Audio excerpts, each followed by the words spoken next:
अस्सलाम वालेकुम, क्या हाल है आप सबके। उम्मीद है आप सब खैर आफियत से होंगे और ईमान की बेहतरीन हालतों में होंगे। आज हम आपके लिए मर्सेंटाइल लॉ कोर्स कोड 460 की असाइनमेंट नंबर 2 का सोल्यूशन लेकर आए हैं। तो बजाय आपका वक्त ज़ाया किए चलें हम असाइनमेंट के सोल्यूशन की तरफ पढ़ते हैं। तो पहले हम क्वेश्चन नंबर 1 को देख लेते हैं। तो हमारा जो पहला क्वेश्चन है वो पार्टनरशिप डीड से रिलेटेड है। तो इसके सोल्यूशन में हमने सबसे पहले पार्टनरशिप डीड का इंट्रोडक्शन देना है। हम ब्रीफ सा उसका इंट्रोडक्शन देंगे।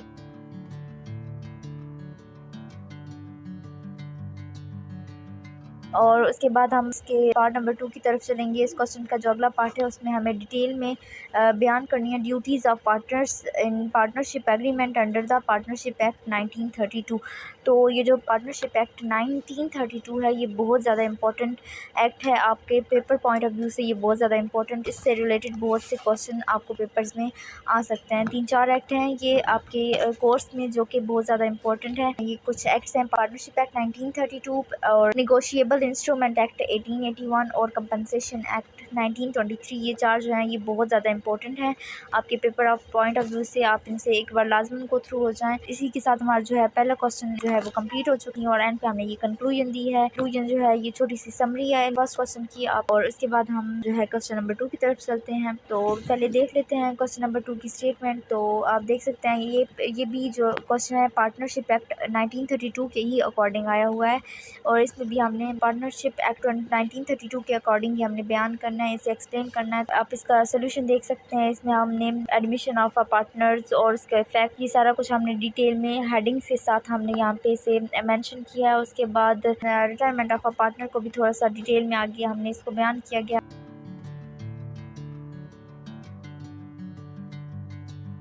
और उसके बाद राइट्स ऑफ पार्टनर्स जो है वो पार्टनरशिप एक्ट के अकॉर्डिंग हमने इसको बयान करना है। और आप देख लेंगे पार्टनरशिप एक्ट 1932 ये इतना इंपॉर्टेंट है कि इसमें 5 क्वेश्चन में से 2 क्वेश्चन तो इसी एक्ट में से आ गए हैं। तो ये देख लें, आप अंदाज़ा लगा सकते हैं इसी से कि ये पेपर पॉइंट ऑफ व्यू से कितना इंपॉर्टेंट है।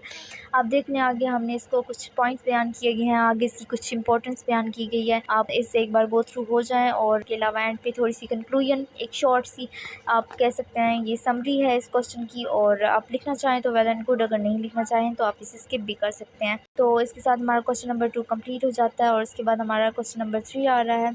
आप इसकी पहले स्टेटमेंट देख लें। अब ये जो क्वेश्चन नंबर 3 है ये निगोशिएबल इंस्ट्रूमेंट एक्ट 1881 से है और ये पार्ट्स में डिवाइडेड है। आप देख सकते हैं इसके 2 पार्ट्स में। पहले हमने पार्ट ए को सॉल्व किया गया है। पार्ट ए में आप देख सकते हैं holders in due course in his and her rights और एंड ड्यूटीज़ आप देख सकते हैं।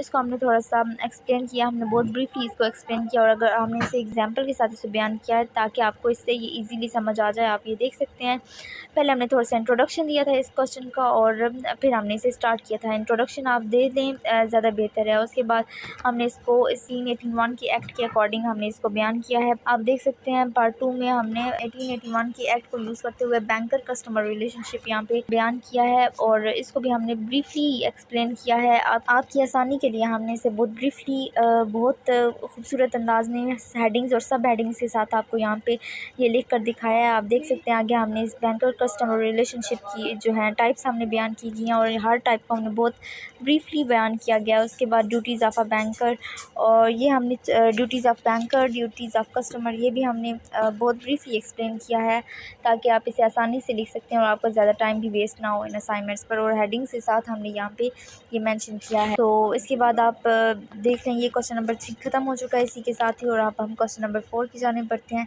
तो क्वेश्चन नंबर 4 में वो सेल्स ऑफ गुड्स एक्ट 1930 है जिसे मैं आपको पहले मेंशन कर चुकी हूँ कि ये 4 एक्ट्स बहुत ज़्यादा इंपॉर्टेंट हैं। आप इस एक्ट को भी लाजमन पेपर के पॉइंट ऑफ व्यू से लाजमन गो थ्रू हो जाएं। इस आप देख सकते हैं पहले पार्ट में हमने इस क्वेश्चन का पहला हिस्सा सॉल्व किया है जो कि 1930 एक्ट की हेल्प से हमने इसे सॉल्व किया है और इसके भी हेडिंग्स और सब हेडिंग्स बनाई गई हैं और इसे भी बहुत ब्रीफली हमने एक्सप्लेन किया है। उसके बाद पार्ट बी में हमने let the boy be aware के पार्ट को सॉल्व किया है और इसको भी हेडिंग्स और सब हेडिंग्स और पॉइंट्स के साथ हमने सॉल्व किया है ताकि आप इसे आसानी से लिख सकें और आपका ज़्यादा टाइम भी वेस्ट ना हो। और इसे बहुत ब्रीफली हमने एक्सप्लेन किया है। उसके बाद यहाँ पे हमारा क्वेश्चन नंबर 4 ख़त्म हो जाता है और हम क्वेश्चन नंबर 5 की तरफ बढ़ते हैं। और क्वेश्चन नंबर 5 में वर्कमैन्स कंपनसेशन एक्ट 1923 ये सेकंड मोस्ट इम्पॉर्टेंट एक्ट है, आप इससे लाजमन गो थ्रू हो जाएं। ये पेपर पॉइंट ऑफ व्यू से बहुत ज़्यादा इंपॉर्टेंट है। सबसे पहले 1932 का एक्ट जो है वो बहुत इंपॉर्टेंट है, और 1934, ये दोनों एक्ट बहुत ज़्यादा इंपॉर्टेंट है,